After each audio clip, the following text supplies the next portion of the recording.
Now let's move on to the explanation of paragraph number 3 in which we have following complex words.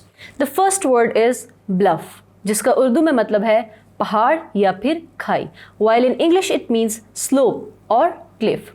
The second word is rugged land, जिसका उर्दू में मतलब है नाहमवार, while in English it means rough land. So basically paragraph number 3 starts with the scene where the writer, with the narrator, he is quite curious and he asks his father that is this what you wanted to show me, to which his father replied that no, this is not the place which I wanted to show you. यानी कि जो उसको वो दिखाना चाह रहा था वो अभी भी काफ़ी आगे था।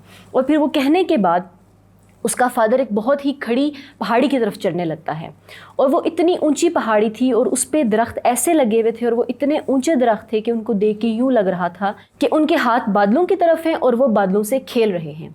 अब जैसे यहाँ पे ये कहता है कि उसे अंदाज़ा हो गया था कि जो उसके वालिद उसको दिखाना चाह रहे हैं वो इस पहाड़ी से भी आगे था।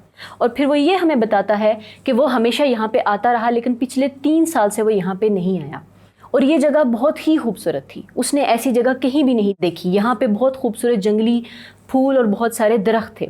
और फिर इसके बाद वो कहता है कि जब हम पहाड़ी पे चढ़ने लगते हैं तो हम सबसे मुश्किल रास्ते पे चलते हैं।